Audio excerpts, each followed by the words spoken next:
मेरी शादी को अभी कुछ ही दिन हुए थे और घर की जिम्मेदारी संभाले हुए मुझे बस 2 ही दिन गुजरे थे। मेरे ससुराल में ज्यादा लोग नहीं थे, बस मेरे जेठ थे जो मेरे पति से उम्र में काफी बड़े थे। मेरे पति बताते थे कि मेरा भाई उम्र में मुझसे 20 साल बड़ा है। मेरे जेठ मेरे पति के सगे भाई नहीं थे, सौतेले भाई थे। जब मेरे ससुर ने मेरे पति विहान की मां से शादी की थी, उस समय मेरे जेठ की उम्र 15 साल थी और फिर शादी के 5 साल मेरी सास ने 2 जुड़वा बेटों को जन्म दिया था। मेरे जेठ की पत्नी नहीं थी। अपने पति से मुझे पता चला कि हमारी शादी के 2 साल पहले ही उनकी पत्नी उन्हें छोड़कर परलोक सिधार गई थी। आज उनकी उम्र 50 साल के लगभग थी। मेरे पति ने मुझे शादी की रात ही समझा दिया था कि मेरे भाई सिर्फ नाम के सौतेले हैं, वो मुझे सगे भाइयों की तरह प्यार करते हैं। मेरे भाई को गुस्सा बहुत जल्दी आता है। उन्हें कभी भी किसी भी बात से इनकार मत करना, वरना वह गुस्से में पागल हो जाते हैं। मैं 2 दिन से देख रही थी, जब भी मेरे पति को उनके बड़े भाई साहब एक भी आवाज दे देते तो मेरे पति विहान की रंगत उड़ जाती थी, हवाइयां सी उड़ने लगती थी और वो फौरन से कमरे से निकलकर अपने भाई के पास चले जाता था। मेरे जेठ का घर में बड़ा ही रौब था, हर वक्त गुस्से में रहते थे और शादी के 1 हफ्ते में ही मैं उनका रौब अच्छे से पहचान गई थी। मेरी शादी को 8 दिन हो गए थे और घर की जिम्मेदारी को संभाले हुए तीसरा दिन था कि जब सुबह सुबह विहान ने मुझसे कहा कि आज हम समुद्र के किनारे जाएंगे और समुद्र की खूबसूरती एंजॉय करेंगे। मैं भी बहुत खुश थी, लेकिन उसी समय मेरे जेठ ने विहान को पुकारा था तो विहान फौरन से कमरे से बाहर चला गया। बाहर से मुझे अपने जेठ के चिल्लाने की आवाज आ रही थी। कह रहे थे कि पूरा 1 हफ्ता शादी के हंगामों में गुजर गया है। तुम्हें एहसास भी है कि फैक्ट्री में तुम्हारे ना होने की वजह से कितना नुकसान हो सकता है, और आज फिर तुम छुट्टी करके बैठ गए। अभी के अभी फैक्ट्री जाओ, सारी वर्कर्स के सर पर खड़े होकर काम करवाओ ताकि वह ठीक से काम करें। तुम्हारी शादी मैंने इसलिए नहीं की कि तुम कमरे में ही घुस कर बैठे रहो। और अपनी पत्नी से भी कह दो कि किचन की जिम्मेदारी संभाले, यहाँ कोई दूसरी औरत नहीं है जो उसके नखरे उठाएगी। यह सुनकर मुझे गुस्सा आया था, क्योंकि शादी को 8 दिन हो पाए थे और मैंने घर की जिम्मेदारी खुशी खुशी संभाल ली थी। लेकिन आज मैंने इसलिए खाना नहीं बनाया था क्योंकि मैं विहान के साथ घूमने जाने वाली थी। तो मैंने सोचा कि मैं अपने जेठ के लिए भी बाहर से ही खाना पैक करा कर ले आऊंगी, जिस पर मेरे जेठ ने मेरे काम में कमियां निकालना शुरू कर दी थी। थोड़ी देर बाद बिहान कमरे में आया तो मुझे प्यार से समझने लगा कि भैया की बात का बुरा मत मानना, वो नेचर के सख्त है लेकिन उनका दिल बहुत ही अच्छा है। मैं इसी उलझन में रहती थी कि मेरे जेठ का मिजाज इतना खराब क्यों है, लेकिन आज तो उन्होंने जो शोर शराबा मचाया था, मैं और भी ज्यादा घबरा गई थी। बिहान जब कमरे में आया तो उसका चेहरा बुझा हुआ था। कहने लगा, संध्या माफी चाहता हूँ,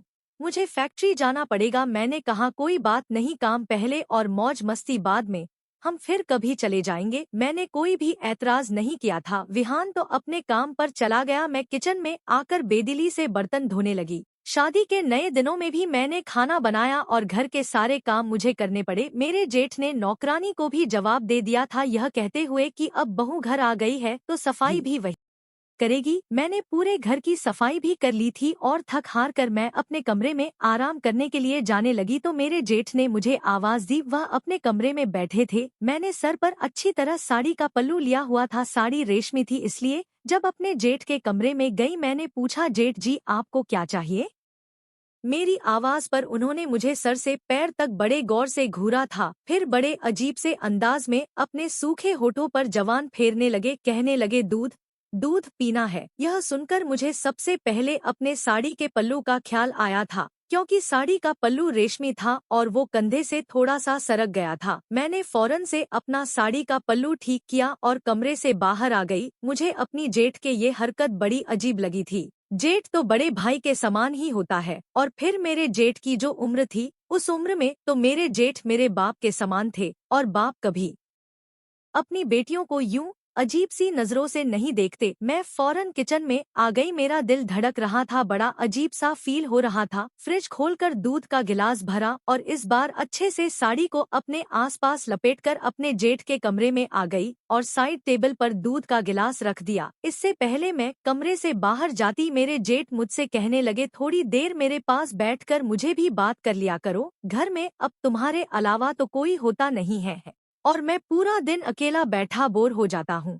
यह सुनकर मैं कुछ परेशान सी हो गई थी। जेठ अकेले ही रहते थे, इसलिए उनके कमरे में कोई ज्यादा खास सामान नहीं था। सिर्फ एक बेड था और एक अलमारी थी। बैठने के लिए अलग से कोई भी सोफा या कुर्सी नहीं थी, इसलिए मजबूरन मुझे बेड के किनारे पर ही बैठना पड़ा। वह मुझे इधर उधर की बातें करने लगे, लेकिन जैसे ही उन्होंने दूध का गिलास मुंह को लगाया तो फौरन से पीछे हटा लिया। कहने लगे, इतना ठंडा दूध यह मैं नहीं पी सकता, मुझे तो गरम गरम दूध पसंद है। यह कहते हुए फिर से उनकी नजरें मेरे चेहरे से होती हुई मेरे पूरे शरीर पर घूम गई थी। न जाने क्या था उनकी नजरों में कि मैं उलझन का शिकार होने लगी थी। मेरे हाथों में पसीना उतर आया था, यहाँ तक कि पूरा शरीर भी पसीने से भीगने लगा था। कहने लगे, जाओ ना, इसे गर्म करके ला दो। मैंने दूध का गिलास पकड़ा और खड़ी हो गई। वैसे तो 2 दिन से मेरे जेठ बड़े ही गुस्से में बात कर रहे थे, लेकिन जब विहान घर में नहीं होते तो उनके बोलने का अंदाज बड़ा ही धीमा होता था। समझ नहीं आता था यह मेरे वही जेठ हैं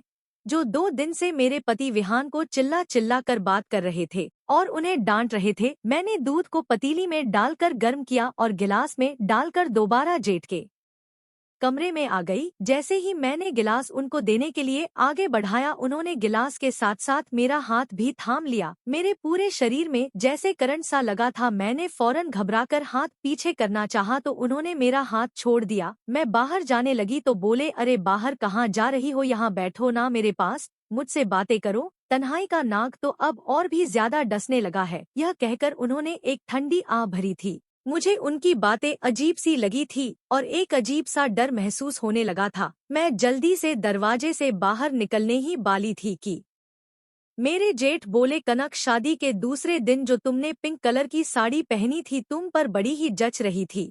आज शाम को भी वही पहन लेना। जेठ के मुंह से यह बात सुनकर भी मुझे बहुत बुरा लगा था। अगर यह बात मुझसे विहान करता तो मुझे खुशी होती, ना कि मेरे जेठ को यह बात मुझसे करनी चाहिए थी। अब तो मेरे जेठ ने रोज ही यह नया तमाशा पकड़ लिया था। जब विहान ऑफिस चला जाता तो मेरे जेठ मुझे कमरे में बुला लेते, मुझे अजीब नजरों से देखते रहते और मुझे देखकर अपने होठों पर जवान फेरने लगते। फिर कहते, मुझे दूध पीना है, मुझे दूध दे दो। मैं दूध का गिलास देने जाती तो मेरा हाथ पकड़ लेते। कहते, मेरे पास बैठकर मुझसे बातें किया करो। मैं भला क्या बातें कर सकती थी। एक दिन मैंने कह दिया कि अगर आप घर में बोर होते हैं तो ऑफिस क्यों नहीं जाते। कहने लगे, भई अब विहान को पाल पोस कर बना कर दिया। जब मेरे माँ बाप खत्म हुए थे तो विहान को सिर्फ 5 साल का मेरे सहारे छोड़ गए थे। मैंने ही उसे पाल पोस कर जबान किया है। अब तो मेरे आराम के दिन है, उसे ही काम करने लेने दो। लेकिन मेरा दिल बेचैन होने लगा था। मैं सोच रही थी कि मुझे विहान से बात करनी चाहिए, लेकिन कैसे करती। वह तो अपने बड़े भाई को अपने बाप के समान मानता था, एक शब्द भी उनके खिलाफ नहीं सुन सकता था। हर समय भैया भैया कहकर उनके आगे पीछे घूमता रहता था। उनके सामने डर के मारे कांप जाता था। उस दिन मैं किचन में सारा काम कर रही थी कि मेरे जेठ अचानक से किचन में आ गए और फिर जो कुछ मेरे साथ किया। मैं अपनी इज्जत बचाकर अपने कमरे में भाग गई। कमरे का दरवाजा भी बंद कर लिया। बदहवासी मुझ पर इस तरह सवार थी कि मेरा पूरा शरीर जोर जोर से कांप रहा था। जब मैं किचन में काम कर रही थी और मेरे ससुर पीछे से आ गए, उन्होंने मेरी कमर पर हाथ फेर दिया। मैं विदक कर पीछे हुई तो वो मेरे और भी करीब हुए और मेरे गालों पर हाथ फेरने लगे। मैंने कहा, यह आप क्या कर रहे हैं, पीछे हटे। कहने लगे, कितनी गर्मी है तुम्हारे पूरे शरीर से पसीना बह रहा था। मैंने सोचा साफ कर दूं मैं धक्का देकर अपने कमरे में भाग आई थी। मैं सोच भी नहीं सकती थी कि मेरे जेठ मेरे साथ यह हरकत भी कर सकते हैं। मेरी आंखों से अब आंसू बहने लगे थे। मैं सोच चुकी थी मैं विहान से बात जरूर करूंगी। उसे दिन मैंने कोई भी काम नहीं किया, पूरा दिन कमरे में बंद रही। कई बार मेरे जेठ ने कमरे का दरवाजा खटखटाया था कि भूख लगी है, कुछ खाना दे दो, लेकिन मैंने दरवाजा नहीं खोला था। मेरी जगह कोई भी होता तो वह यही करती जो कुछ मैंने किया था। रात को मेरा दरवाजा जोर से धड़धड़ाया गया था। विहान था। कहने लगा, कनक दरवाजा खोलो, यह क्या बदतमीजी है, क्यों तुम सुबह से दरवाजा बंद किए कमरे में बैठी हो। विहान की आवाज सुनकर ही मैंने दरवाजा खोला था। जैसे ही मैंने दरवाजा खोला दोनों भाई मुझे गुस्से से घूर रहे थे। विहान कहने लगा, तुम्हें जरा भी शर्म नहीं है भैया सुबह से भूखे बैठे हुए हैं और तुमने उन्हें खाना तक नहीं दिया है। शुगर के मरीज है वह, अगर उनकी तबीयत खराब हो जाती तो उसका जिम्मेदार कौन होता। मैंने कहा कि मैं उनकी जिम्मेदारी नहीं संभाल सकती, भलाई इसी में है कि उनके लिए आप कोई और इंतजाम कर ले। मेरा यह कहना था कि विहान गुस्से से भड़क उठा। कहने लगा, यह क्या बदतमीजी है। पीछे से मेरे जेठ भी कहने लगे, देख रहे हो तुम बिहान, अभी इस लड़की को हमारे घर में आए हुए 8 दिन भी नहीं हुए और इसने अपने रंग दिखाने शुरू कर दिए। मुझे पहले ही पता था यह लड़कियां शादी बाद में करती हैं और अलग होने के सपने पहले ही आंखों में सजा लेती हैं।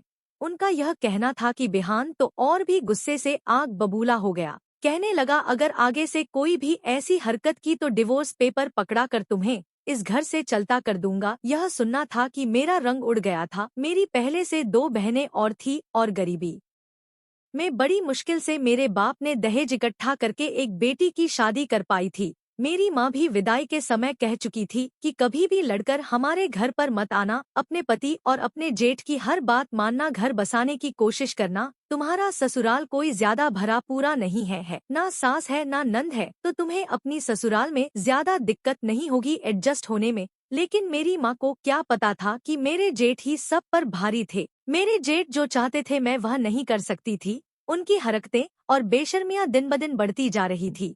उस दिन बिहान जितना गुस्से में था, मैंने उसे कुछ भी नहीं बताया था। मुझे विश्वास था कि वह मेरी बात का विश्वास नहीं करेगा और मुझे ही झूठ ठहरा दिया जाएगा। मैंने कोई भी जवाब नहीं दिया और जाकर बेड पर बैठ गई। मेरे जेठ कहने लगे, बिहान इसको आखिरी बार समझा दो, अगर यह तब भी ना समझी तो मैं इसकी माँ से जाकर बात करूंगा या इसके बाप से कहूंगा कि संभाले अपनी बेटी। यह कहकर वह गुस्से से चले गए। मैंने एक गुस्सीली नजर अपने जेठ पर डाली थी। बिहान कहने लगे, आखिर प्रॉब्लम क्या है तुम्हारे साथ?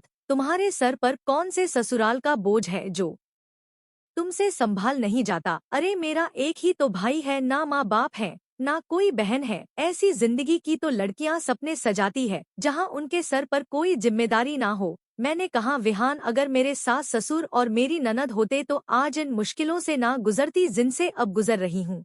मेरी बात पर वह मुझे गुस्से से देखने लगा। कहने लगा, ऐसी कौन सी परेशानी पैदा कर दी मेरे भाई ने तुम्हारे सर पर? 2 टाइम की रोटी ही तो खिलानी पड़ती है, वह भी तुम्हें बोझ लग रही है। देखो मैं अपने घर में लड़ाई झगड़ा नहीं चाहता, ऑफिस से थका हारा आता हूँ और यह सब कुछ मैं बर्दाश्त नहीं कर सकता। मुझे घर में सुकून चाहिए। मैंने शादी सुकून करने के लिए की है, ना कि यह तमाशा देखने के लिए। मैंने कहा, विहान ऐसा करो, अपने भाई की शादी करवा दो। मेरा यह कहना था कि एक जोरदार थप्पड़ विहान ने मेरे मुंह पर मारा था। कहने लगा, शर्म नहीं आती तुम्हें ऐसी बातें करते हुए? यह उम्र है उनकी कोई शादी करने की, वह 50+ है।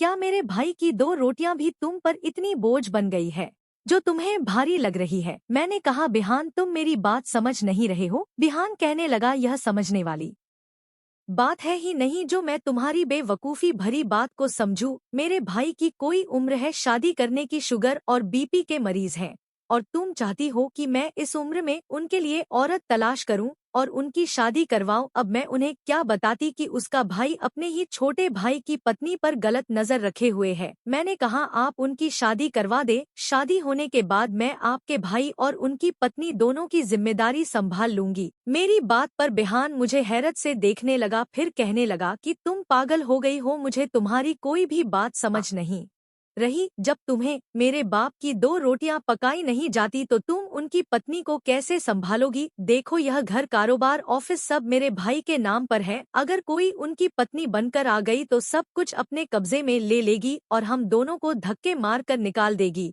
और तुम तो भाई के गुस्से से अच्छी जानकार हो, जब वह गुस्से में आते हैं तो किसी की भी नहीं सुनते। मैं भी तो चुपचाप उनकी सुनता रहता हूँ।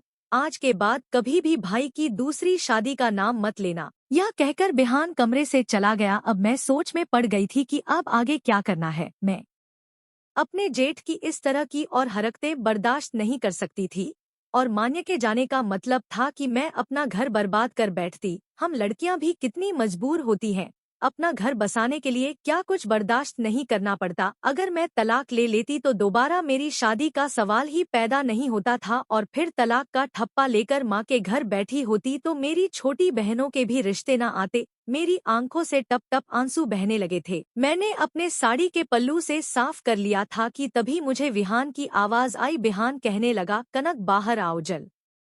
दी से आमलेट और पराठे बनाकर दे दो, भैया को बाहर का खाना हजम नहीं होता। मैंने बाहर आकर आमलेट और पराठे बनाए और कमरे में आ गई। उस दिन मैंने खाना भी नहीं खाया था, लेकिन बिहान ने एक बार भी मुझे यह नहीं कहा कि तुम भी आकर खाना खा लो। मर्द कभी भी औरत की परवाह नहीं करता, बस उसे अपने कामों से मतलब होता है। विहान की गिनती भी ऐसे ही मर्दों में होती थी। उस दिन के बाद मैं अपने होंठ सी लिए थे। विहान जब ऑफिस चला जाता तो मेरे जेठ मुझे आवाज देने लगते। मैं बड़ी मजबूरी और बेप्सी में उनके कमरे तक जाती थी। उस दिन भी यही हुआ। बिहान के जाते ही उन्होंने मुझे आवाज दी तो मैं उनके कमरे में चली गई। मुझे देखकर वह अजीब से अंदाज में मुस्कुराने लगे, कहने लगे, क्या समझती थी तुम्हारे हुस्न का जादू मेरे भाई के सर पर चढ़ जाएगा और तुम्हारी खातिर वह मुझे छोड़ देगा, मुझसे अलग होकर तुम्हें एक अलग घर देगा। अपनी सोच बदल लो, इसी में तुम्हारी भलाई है। मैंने उसके पर अच्छी तरह काट रखे है, वह चाह कर भी कहीं नहीं जा सकता और ना ही तुम जा सकती हो। मैं इसीलिए तो किसी अमीर घराने की लड़की से अपने भाई की शादी नहीं की थी कि कहीं वह मेरे भाई को उड़ाकर ही ना ले जाए। इसीलिए तुम जैसी गरीब लड़की को लेकर आया था, क्योंकि मैं जानता था तुम्हारे बाप के हालात ऐसे नहीं है कि वह तुम्हारा घर एक बार बसाने के बाद तुम्हें वापस अपने घर बिठा सके या तुम्हें कोई अलग घर दिला सके। अगर तुम चाहती हो कि तुम्हारी जिंदगी आसान हो तो वही करोगी जो मैं तुम्हें कहूँगा।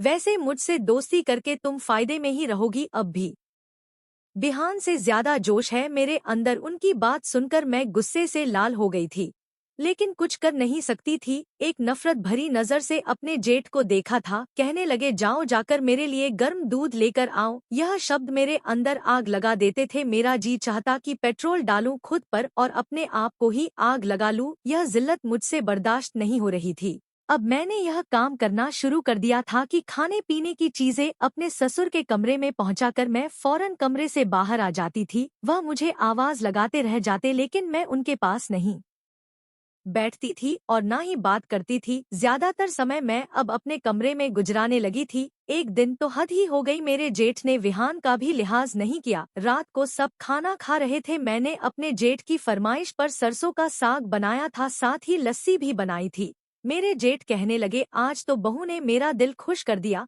बहुत मजे का खाना बनाया है। विहान यह सुनकर मुस्कुराने लगा और मुझे प्यार भरी नजरों से देखने लगा, लेकिन मुझे कोई भी खुशी महसूस नहीं हुई थी।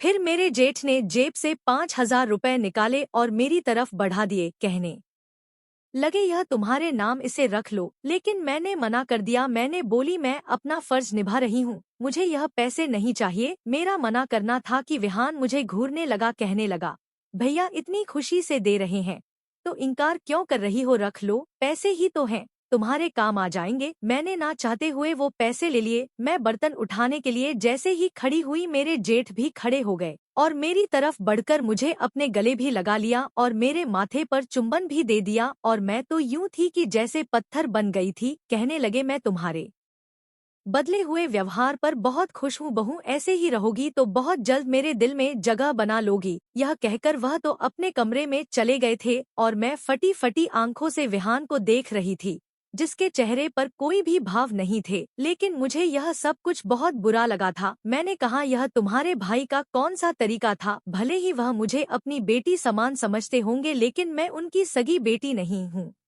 और फिर कुछ रिश्तों का भी लिहाज कर लेते। मैं उनके छोटे भाई की पत्नी हूँ और वह मेरे जेठ हैं।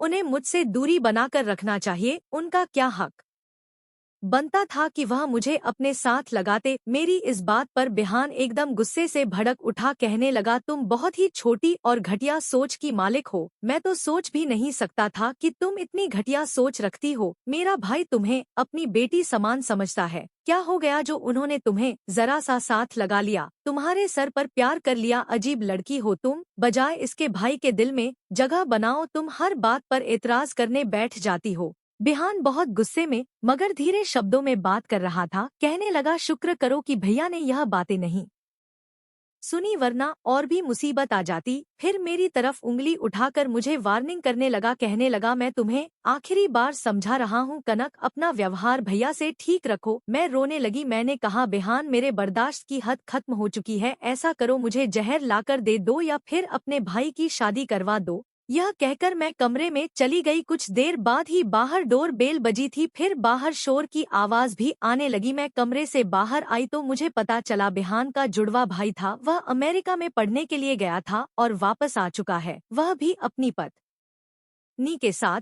मेरे देवर ने वहीं शादी कर ली थी। मेरे जेठ उससे नाराज थी, इसलिए उसे घर आने की अनुमति नहीं दी थी। उन दोनों पति पत्नी को देखकर सब हैरान थे। मेरे जेठ भी गुस्से में खड़े थे, कहने लगे अगर अपनी मर्जी से शादी की थी तो फिर इसे यहाँ वापस क्यों लाए हो, वही रहते। मेरा देवरा हाथ जोड़कर माफी मांगने लगा। फिर बिहान ने भी कहा कि भैया जाने दे, जो होना था वह हो चुका है, सुमित को गले लगा ले और उसे माफ कर दे।